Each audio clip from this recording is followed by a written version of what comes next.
ও, আমাকে কত হ্যান্ডসাম লাগছে রে। কি সুন্দর লাগছে আমাকে। হ্যাঁ, নিজেই নিজের সুনাম করো, আর তো কেউ করবে না। আরে না বউ, আমি হ্যান্ডসাম না হলে তো তুমি আমাকে বিয়ে করতে না। চুপ শালা। রাজু ভাই, রাজু ভাই। কিরে, মনে হয় বাবু এসে গেছে।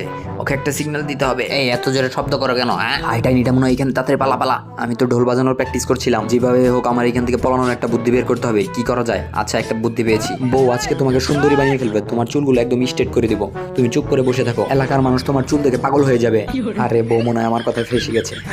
আরে কি হলো, স্প্রেটা শেষ হয়ে গেল? আচ্ছা বউ তুমি থাকো, আমি স্প্রেটা নিয়ে আসতেছি। কিরে বাবু ভাই এখনো আসছে না কেন? হ্যাঁ, এত সময় লাগছে কেন? কিরে মোটু, তুই এখানে বসে আছিস কেন? এই নি, এই মাস্কটা পর। বাবু ভাই। কিরে তুই এখানে শুয়ে আছিস কেন? আজকে বউর উচিত শিক্ষা দিয়েছি। কেন বাবু ভাই কি করছেন? বউয়ের চুলগুলো এমন ভাবে বাঁধা দিয়েছি আর ছুটে আসতে পারবো না, আর আমারে ধরতেও পারবো না। বাবু ভাই পিছনে দেখেন কে। এই চুলি কাইটা এসে পড়ছে। হায় হায়।